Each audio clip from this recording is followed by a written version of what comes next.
Halo, oke, sebelum lanjut kita akan bahas penyelesaian soal yang di sesi sebelumnya ya. Kita akan bahas penyelesaian tentang hambatan pengganti antara A dan B seperti gambar. Jadi bisa diperhatikan di gambar itu sangat banyak ada hambatannya, tapi kita bisa selesaikan. Kita bisa pilih terlebih dahulu bagian mana. Yang pertama kita pilih bagian itu, bagian dalamnya. Jadi 5,6 R2 sama R3 itu rangkaiannya adalah paralel. Maka perhitungannya adalah ya 1/5,6 tambah 1/5,6 atau nah di sini kan R2 sama R3 5,6 boleh jadi 10/5,6 tambah 10/5,6 56 sorry. Jadi 10 tambah 10 20/56. Maka RP1 nya dibalik seperti sebelumnya, jadinya 56/20 atau 28/10 atau 2,8. Jadi totalnya yang ini adalah 2,8 ohm. Setelah itu kita hitung yang kita serikan semua bagian atas. Jadi 6,8 oke, R1 tambah RP yang tadi sudah kita hitung tadi tambah R4. Jadi 6,8 tambah yang ini tadi kita hitung dapat 2,8 tambah bagian terakhir 2,2 hasilnya ada 11,8. Itu bagian atas. Jadi kita sudah mendapatkan total bagian atas sebesar 11,8 ohm. Nah, sekarang kita hitung di bagian sini seri dia. R6 sama R7 itu rangkaiannya seri, tinggal dijumlah 10 tambah 10 hasilnya 20. Setelah itu R8 sama R9 juga sama-sama seri, 10 tambah 10 hasilnya juga 20. Maka kita hitung sekarang total. Setelah kita menserikan tadi R6 sama R7 dapat 20, ini sama ini juga 20, baru kita paralelkan jadi deh. Jadinya 1/20 tambah 1/20 2/20. Ini kan 1/RP2 kan. Jadi ketika dibalik jadinya ya 20/2 hasilnya 10 ohm. Jadi 20/2 jadi hasilnya 10 ohm. Kita dapat keseluruhan ini sudah kita ganti jadi satu buah rangkaian hambatan. Di satu buah hambatan yang misalnya adalah 10 ohm ternyata. Nah, sekarang baru kita kita serikan sama R5. Jadi R5 ini kita hitung dengan R rangkaian paralel yang kedua ini. Jadi R5 nya 1,8 tambah 10 hasilnya 11,8. Jadi kita dapat bagian bawah. Jadi total bagian bawah seperti yang di kotak tadi hasilnya 11,8. Maka berapa totalnya A dan B? Nah, kita ambil keseluruhan. Jadi keseluruhannya adalah bagian atas dapatnya 1,8 sama bagian bawah 1,8. Nah, di sini 1RP3 jadi paralel bagian akhir nih, R total. 1/RS1 yang tadi kita hitung satu jalur ini 11,8. 1/RS ini juga rangkaian seri bagian sini 11,8. Boleh jadinya 10/11,118 karena tadi kan 11,8. Jadi kalau jadiin 10 harusnya kan 1 per. Jadinya 10/118 tambah 10/118. Harusnya kan 1/11,8 ya. Kita jumlahkan ya 20/118. Dibalik jadinya 118 bagi 20 hasilnya 5,9 ohm. Itulah hasil total hambatan pengganti dari titik A dan titik B. Jadi itu adalah untuk rangkaian hambatan pengganti jika gambarnya seperti itu. Jadi kita selesaikan dulu dari yang bagian dalam ini, kemudian kita seri semua dapat di sini dapat 11,8. Terus yang tadi kita hitung ini 20, kita hitung ini 20 diparalelkan dapat 10 tambah 1,8 dapat 11,8 juga. Akhirnya 11,8 sama 11,8 diparalelkan. Sebenarnya kalau nilainya sama diparalelkan tinggal dibagi 2 hasilnya. Jadi 11,8 dibagi 2 hasilnya juga 5,9 ohm. Selesai. Kita akan lanjutkan ke rangkaian kombinasi. Ya barusan juga itu namanya kombinasi. Jadi untuk menyelesaikan kita gunakan rumus seri dan paralel. Nah, yang kita hitung di sini tidak cukup pada nilai R-nya saja. Sekarang kita akan menghitung nilai I-nya. Misal kita lihat di sini rangkaian kombinasi ya. Ada GL masuk, ada R1, ada I1 dong. Ada V1 juga nanti di sini. Jadi ketika melewati sebuah hambatan R1, maka nilai I-nya harusnya ya I1, nilai tegangan pada hambatan itu namanya P1. Begitu pula pada R2, pada hambatan 2 nilai I-nya juga namanya I2, nilai V-nya juga V2. Nah, apalagi jika masuk ke sebuah rangkaian paralel seperti ini.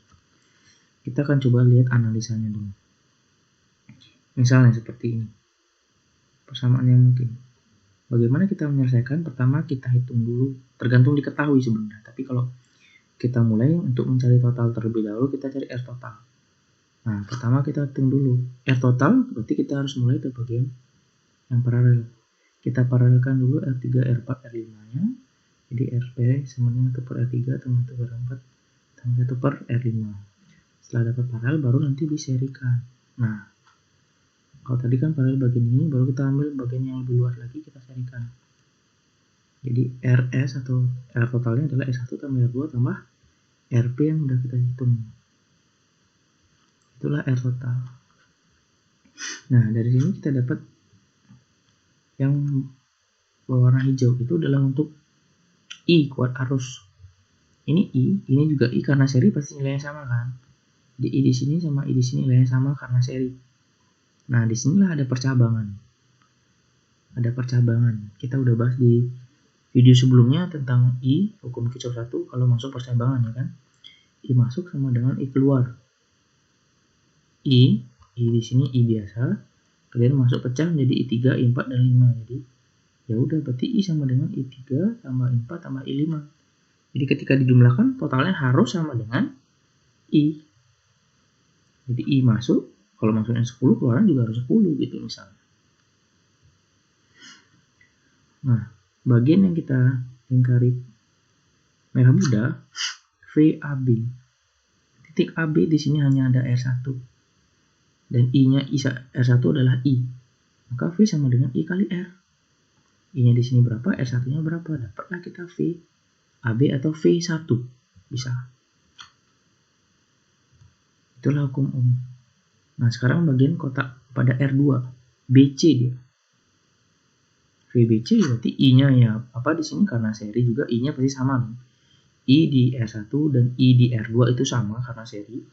Ya udah kita tinggal pakai I. Untuk BC berarti di V di R2 dong. V di R2 berarti tinggal I dikali R2. V, ingat V sama dengan I kali R. Selesai. Sekarang gimana ngitung yang bagian paralel? Jadi yang tadi di sini hanya untuk sebagian di sini. Kemudian yang kotak warna apa nih? Abu-abu.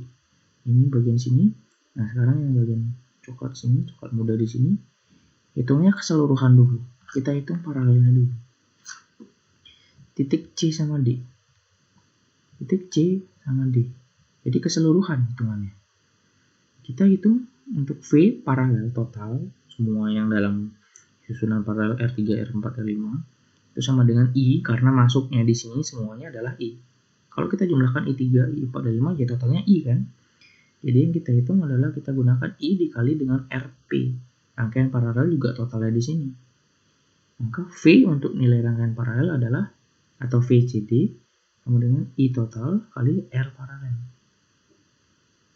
Di sini karena ada 3 cabang, atas, tengah, dan bawah, 3 jalur, itu nilainya harus sama. Maka di sini juga akan berlaku karena untuk rangkaian paralel, kita ingat-ingat lagi sebelumnya di sifat rangkaian paralel bahwa untuk semua jalur lewat atas dari C ke D, lewat tengah dari C ke D, lewat bawah dari C ke D, V-nya harus sama.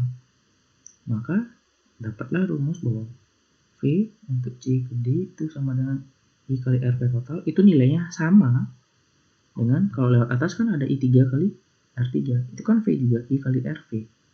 Kalau lewat tengah, ya I4 kali R4, I kali R juga. Lewat bawah, I5 kali R5. Nilainya harus sama. Itulah sifat rangkaian paralel.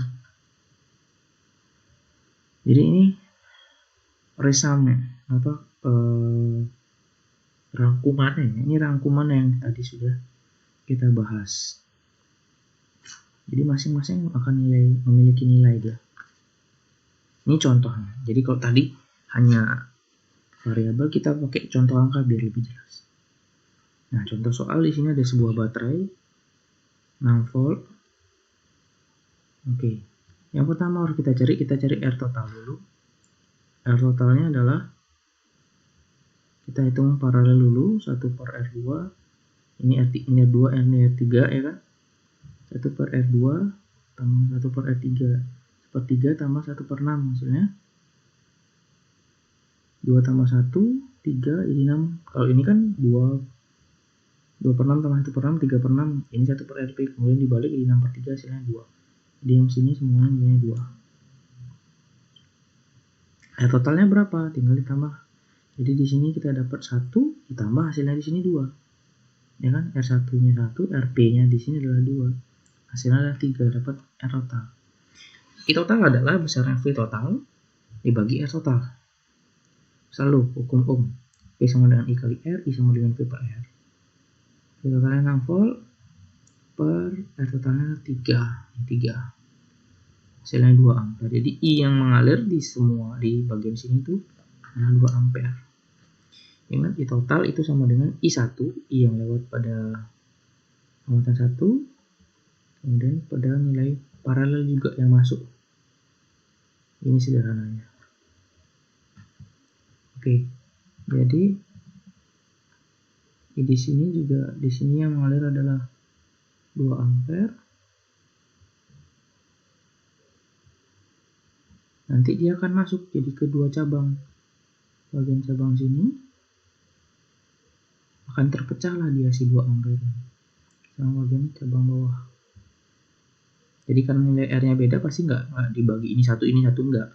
Karena nilai di sini 3 ohm, di sini 6 ohm, nggak bisa di sini 1 ampere, di sini 1 ampere jadi 2 ampere, nggak bisa. Jadi kita akan menganalisa bagian itu. Nah, karena kita sudah dapat bahwa di sini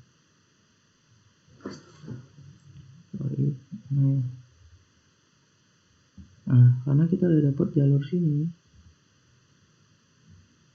ini adalah 2 ampere.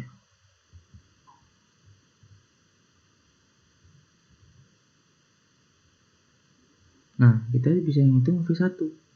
I1 kali R1. Jadi tinggal digunakan 2. R1-nya 1 ohm, ya hasilnya 2 volt. Kita dapat bahwa V1 itu 2 volt. Sekarang yang paralel. Kita bisa menghitung V paralel. I paralel kali R paralel. I paralel berapa? Ya sama. 2 ampere. Jadi ingat rumus yang tadi bahwa I paralel sama dengan I total. R paralel juga udah dapat 2, hasilnya adalah 4 volt. Atau kita bisa menghitung dengan menghitung selisih. Jadi bisa dilihat dua lingkaran biru sama sini. Totalnya harus 6 volt. Ketika di sini gunakan sebesar 2 volt, maka di bagian lingkaran yang lagi satu ya berarti sisanya 6 kurang 2 hasilnya 4 volt. Jadi bagian sini 2 volt, di sini berarti 4 volt. Nah, sekarang kita gunakan sifat rangkaian paralel. Jadi 4 volt karena di sini ada 2 cabang lewat atas sama bawah. Sifatnya rangkaian paralel, berarti nilainya sama. Jadi kita bisa langsung menggunakan sifat paralel. V paralel sama dengan V2, V di R2 sama dengan V3, V di R3. Hasilnya juga sama 4 volt. Ini 4 volt ini. Ya. Nah, kita langsung bisa menghitung I2. Ingat, ini rumus dari hukum Ohm. I2 ya V2 per R2. V2 ya I2 kali R2 gitu. 2 ya 2 temannya. 3 ya 3 gitu. Jadi kalau kita menghitung I2 bisa langsung dihitung. I2 adalah V2 per R2. V2-nya kita ambil yang di sini, tarik. Ya hasilnya 4 ini dong. Sama kan? 4 per R2-nya adalah 3, ya 1,33 volt. Sekarang I3 gimana ya? I3 sama. I3 adalah V3 per R3. V3-nya ya sama karena paralel dong. Paralel R2 sama R3 ya udah berarti ini juga sama. Ini sifatnya sama nih. Nah, di sini juga 4. 4 R3-nya adalah 6 ya 4 per 6. 0,674 volt. Itu I3-nya. Nah, kalau gambarannya seperti ini. Ya kan? I totalnya ya sama dengan I1, di sini adalah 2 ampere. Di sini yang digunakan adalah 1,3.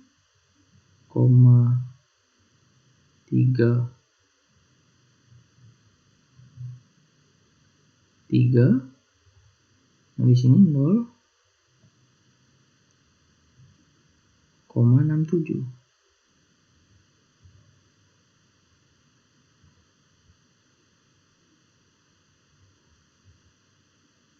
Kalau dijumlahkan hasilnya ya 2.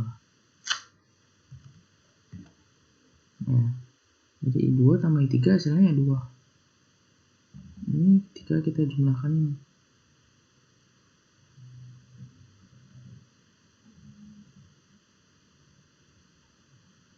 Ketika kita jumlahkan, ya hasilnya sama dengan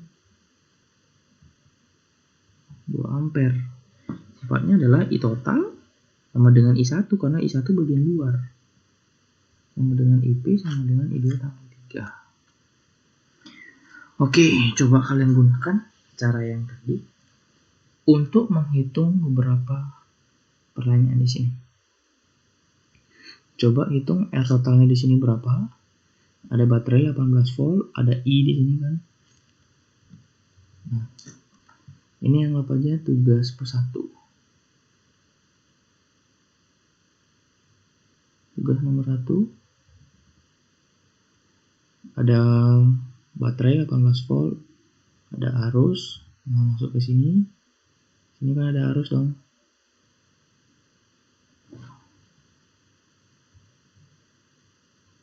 Di sini ada arus juga. Ya. Terus terpecah menjadi ke E2, ke R2, ke R3. Masih ke sini lanjut.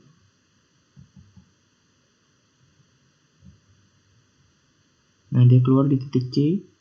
Keluarnya ke sini. Ingat sifat dari hukum Kirchhoff pertama. Masuknya berapa, keluarnya juga harus segitu kan. Yang 10 keluar harus 10. Jadi yang dihitung adalah hitung dulu R total. R total seperti menghitung R hambatan semua biasa.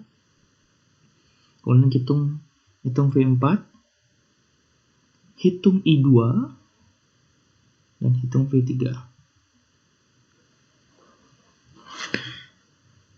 Cukup lengkap. Oke, kemudian itu yang tadi kan. Ini soal yang nomor 2. Ini soal yang nomor 2 bisa dilihat. Nah, yang diketahui di sini arusnya 2 ampere. Arusnya 2 ampere. Kalian hitung dulu sekarang. R total pertamanya berapa? Gampang nih R total nih. Kalian kerjakan dulu bagian bawah 2 tambah 4 berapa? Ini kan seri. Habis itu diparalel sama ini dapat R total. Dapat R total karena ada I total dapat V total. Jadi V total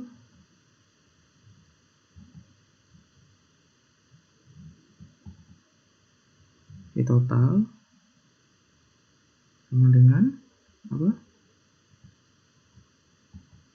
I total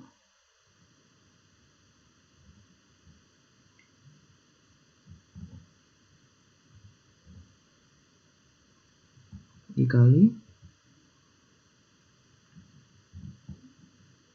R total.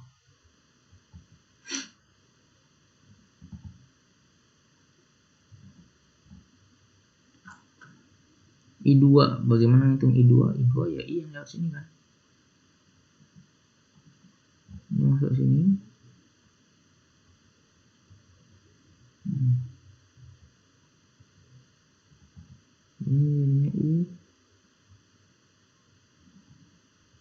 2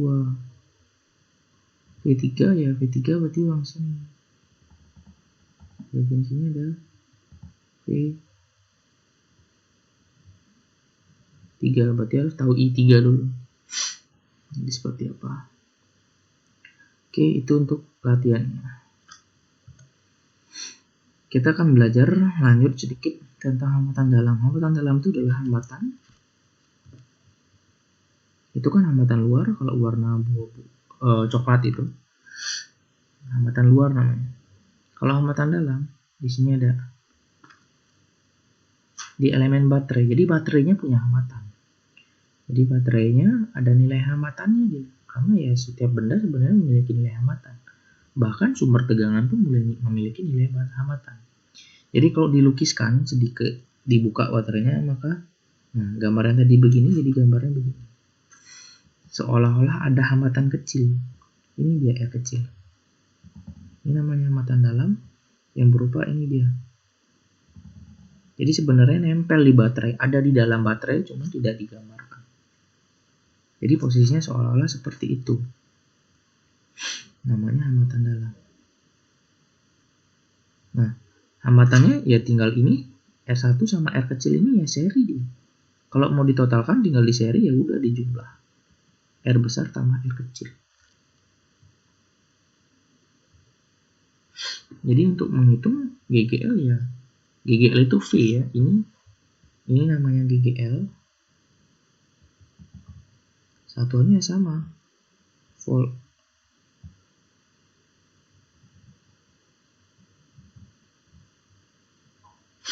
Jadi ya V sama dengan I kali R, sekarang GGL ya sama dengan I kali RS. Jadi GGL sama dengan I kali R-nya adalah ditotalkan yang tadi.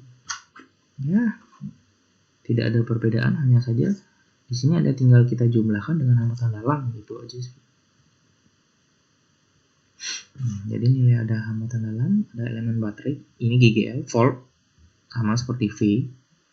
Hambatan luar, ya untuk nyari totalnya ya tinggal di seri, tinggal dijumlah gitu aja. Nah, bagian itu namanya tegangan jepit.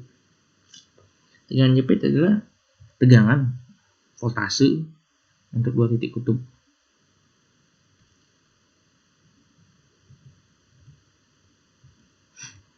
Nah, sekarang ada sebuah alat galvanometer. Jadi alat untuk mendeteksi ada tidaknya kuat arus. Jadi kalau digunakan dia hanya menyimpang, tidak menunjukkan angka. Jadi kalau menyimpang ada arus. Kalau enggak tetap di nol ya enggak ada arus. Ke kanan dan ke kirinya itu untuk menyatakan bahwa arah arusnya ke kiri atau ke kanan gitu sih, dari positif ke negatif gitu. Nah, sekarang adalah susunan baterai. Jadi kalau kalian misalnya ada mainan atau alat elektronik yang lain yang masih menggunakan baterai, itu biasanya disusun secara seri biasanya ya. Jadi rangkaian serinya itu dilihat seperti gini. Jadi rangkaian seri itu fungsinya apa? Untuk memperbesar tegangan. Jadi tegangannya akan dijumlahkan. Jadi kalau mau totalnya kalian misalnya pakai dua baterai yang 1,5 volt, maka totalnya jadi 2 dikali 1,5, misalnya 3 volt. Jadi kalau disusun seri seperti ini. Ini positif baterai, ini bagian negatif. Kemudian bagian negatif ini kepalanya ketemu yang positif. Ketemu ya di sini negatifnya dan seterusnya. Makin banyak pakai baterai kalau disusun seri maka tegangannya makin bertambah. Jadi GGL-nya tinggal dijumlahkan aja dong. Seperti ini. Nah, kalau seandainya baterai punya hambatan, ya udah. Karena seri juga hambatan dalam si baterai tinggal dijumlah juga. Tinggal dijumlahkan lah dia hambatan. Tegangannya makin besar iya, hambatan dalamnya juga makin besar juga. Jadi gitu. Kalau rangkaiannya seri. Nah, kalau misalnya punya baterai disusun paralel, bisa nggak? Bisa. Kita menginginkan tegangannya tidak akan berubah kalau misalnya baterainya sama. Ini misalnya baterainya 2 volt, Di sini juga 2 volt. Di sini 2 volt. Di sini 2 volt. Maka outputnya tegangan yang diperoleh adalah ya tetap 2 volt. Tapi apa bedanya? Maka arus yang dihasilkan pasti lebih besar. Jadi arusnya ditambah. Jadi misalkan harus menghasilkan arus 1 ampere, 1 ampere, dan 1 ampere, ya hasilnya tinggal ditambah. Hasilnya 3 ampere. Karena nilai hambatan dalamnya itu posisinya adalah 1 per. Karena paralel kan. Menghitung hambatan dalam dari baterai yang disusun paralel, ya kita menghitung nilai hambatan secara paralel itu. Tinggal 1 per R untuk baterai 1, 1 per R baterai 2, 1 per R baterai 3. Masing-masing kan punya nilai R-nya. Tinggal diparalelkan itu nilainya. Maka arusnya akan bertambah. Jadi kalau susunannya paralel, tegangannya akan sama. Kalau misalnya sama baterainya, ya tegangan finalnya tetap 2 volt. Walaupun kalian pakai 10 baterai tetap 2 volt. Tapi arusnya yang bertambah. Kalau misalnya satu baterai hasilnya adalah 1 ampere, 10 baterai berarti tinggal dijumlah 10 ampere. Bedanya kalau seri, kalau seri arusnya sama, nggak berubah. Satu baterai menghasilkan arus, seandainya misalnya satu baterai menghasilkan arus 1 ampere, ya tetap semua arusnya segitu, tapi tegangannya yang bertambah. Jadi kebalikan gitu. Nah, ini juga contoh latihan yang bisa kita hitung untuk tugas kamu. Ini nggak tugas, kita bahas sekalian ya. Misalnya nih, di sini ada baterai 5 volt. Dia sudah punya nilai hambatan dong. Nilai hambatan dalam sebesar 1 ohm. Jadi nanti kita hitung dia. Nah, di sini berapa I1, I2 dan I3. Jadi tanya ini I1 ini berapa? I2 di sini berapa? I3 di sini berapa? Pertama, apa yang harus kita hitung dulu? R total. Dapat R total dari apa? I total. Dapat I total ya udah dari I1 dapat I2, I3. Ini prosesnya. Nah, kan mau nyari R total ya udah diparalel dulu, dapat R paralel dong. 1/3 tambah 1/6. Jadinya disamakan penyebut 2/6 tambah 1/6. 3/6 dibalik jadi 6/3 sini 2. Ya, dapatnya di sini totalnya 2 ohm. Jadi yang paralel ini adalah 2 ohm. Nah, itu cari R total. R totalnya di sini adalah R paralel yang di sini yang tadinya 2 tambah R1, di sini ada 2 tambah R kecil. Jadi di sini ada tambahan R kecil. Ini dia. Makanya 2 yang di sini tambah 2 yang tadi sudah kita paralelkan di sini tambah yang ini. 2 tambah 2 tambah 1 hasilnya 5. Dapatlah 5 ohm. Ini adalah R total.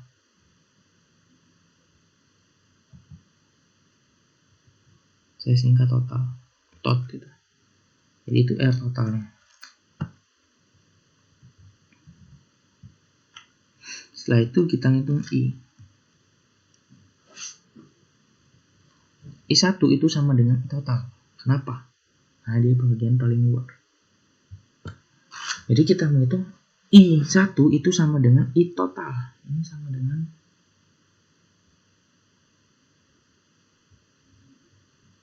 I. Kok susah nulisnya?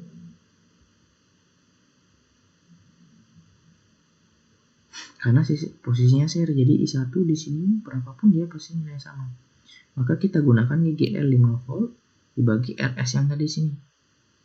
Jadi sini. Kita gunakan di sini 5 ya 1 ampere. Maka di sini terjadi arus sebesar 1 ampere. Di sini berapa? Ya di sini juga 1 ampere. Inilah arus total. Mau tanya di sini berapa? Ini juga 1 ampere.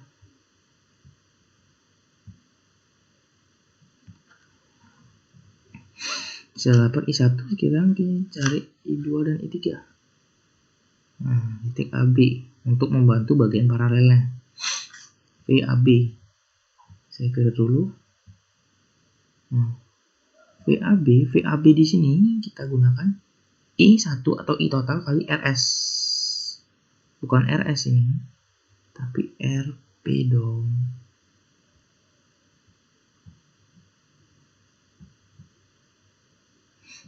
I1 sama dengan ya di sini tadi berapa? 1 ampere kan? Kan mau masuk ke sini 1 ampere. Masuk ke rangkaian paralel totalnya adalah 1 ampere.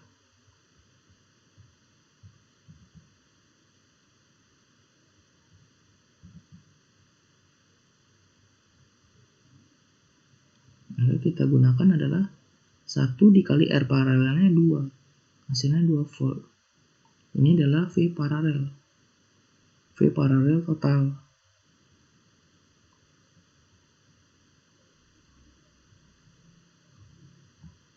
Itu 2 volt. Nah, dari langsung kita dapat VAB-nya 2 volt, kita bisa ngitung I2 dan I3. I2 ya udah, karena dia paralel kan sama di sini V-nya di sini 2 volt, V-nya di sini juga 2 volt. Jadi kalau saya tulis yang lainnya lagi, bahwa apa? V paralel itu pasti kan harus sama dengan V2 dan sama dengan V3 karena paralel 2 ya.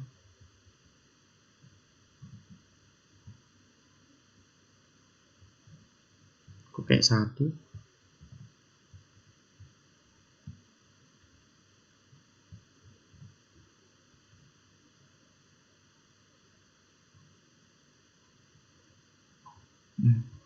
Jadi V2 sama dengan V3 sama dengan Vp. Maka kita langsung hitung dapat V2 dan V3, ya udah kita hitung I2. I2 ya V2 per R2 atau VAB dapatnya 2 dibagi 3. 2 per 3 0,67. I3 juga sama. Oke, sorry. Saya harus clear dulu. Jadi I3 juga sama. V3 atau VAB per R3 2 per 6 atau 1 per 3 0,33. Kalau dijumlahkan hasilnya 2 per 3 tambah 1 per 3 hasilnya ya 3 per 3 sama dengan 1 ampere. Balik lagi ke sini. Jadi seperti itu. Tinggal mengingat sifat-sifatnya. Oke. Nah, itu tadi kalau soalnya ada contoh soal lagi nih. Lumayan. Nah, gimana kalau misalnya ada dua baterai disusun? Ya, ini kan tadi kan susun seri kan namanya. Positif negatif ketemu positif dan bagian sini negatif. Negatif sini ketemu positif sini kan namanya seri kan. Berapa kuat arus rangkaian? Gampang. Berapa tegangan jepit setiap baterai? Oke. Misalnya ya kita hitung dulu. Kita hitung total voltasenya karena seri ya 4 volt tambah 6 volt. Hasilnya 10 volt jelas. Hambatan total ya tinggal hitung di sini. 2 tambah 3 tambah 15. 15 tambah 2 tambah 3 sama 20. Udah. Jadi total tegangannya 10 volt, total hambatannya 20 ohm. Maka kita dapat I. I yang sini kan, I yang bagian luar sini, kita dapatnya ini. Kita gunakan 10 per 20 hasilnya 0,5 ampere. Jadi di sini yang mengalir pada rangkaian ini adalah 0,5 ampere. Udah selesai. Intinya I karena di sini ada rangkaian seri, nggak ada paralel-paralelnya, udah. Untuk misalnya mau nyari berapa tegangan elemen baterai, kalau misalnya kita cari baterai yang pertama tegangan jepitnya 31, dia punya 4 volt kan, dia punya 4 volt. Nah, hambatan dalamnya berapa? 2 ohm. Maka kita cari dulu 0,5 kali 2. Jadi 4 dikurang 0,5 kali 2. 4 dikurang 1, 3 volt. Jadi dia akan menghasilkan 3 volt sebenarnya. Walaupun di baterainya tertulis 4 volt, tapi karena ada hambatan dalam, dia hanya bisa menghasilkan 3 volt. Jadi nilai realnya adalah 3 volt. Jadi karena ada nilai hambatannya. Jadi di baterai, misalnya di cover baterai terlihat 4 volt. Tapi karena ada nilai hambatan dalamnya, bisa yang keluar cuma 3 volt. Itulah tegangan yang sebenarnya dihasilkan oleh si baterai. Itu ilustrasi sederhananya seperti itu. Jadi agar mudah dipahami, ilustrasi sederhananya seperti itu. Lalu berapa yang dihasilkan oleh yang si baterai 6 volt sebenarnya? Keluar dari si baterai itu. Di luar dari baterai itu berapa? Ya, GGL2 dikurang I kali R2. Jadi 6 volt, I-nya 0,5 kali 3. 0,5 kali 3, 1,5. Jadi 6 volt ini digunakan sama si baterai 1,5, maka sisanya adalah 4,5 baru keluar dari baterai tegangan itu. Jadi yang tadinya 6 volt ini ya digunakan sebesar 1,5 oleh baterai itu sendiri. Sisanya yang 4,5 baru keluar gitu. Itulah maksudnya dari tegangan. Kalau tegangan jepit yang dihasilkan ini, nah namanya tegangan jepit ya. Tegangan jepit adalah tegangan yang dihasilkan dari baterai itu setelah digunakan oleh si baterai, hambatan dalam. Jadi kalau 6 volt digunakan 1,5, keluarnya 4,5, itulah namanya tegangan jepit. Jadi tegangan jepitnya adalah setelah dikurangi tegangan dari hambatan dalam itu sendiri. Jadi seperti itu. Oke, itu untuk sesi kali ini. Ya, itu sesi kali ini. Semoga bisa dimengerti, semoga bisa dipahami. Silahkan baca-baca lagi, banyak referensi yang lainnya. Saya harap dari video ini sudah bisa mudah dimengerti ya. Sampai di sesi berikutnya. Sampai jumpa.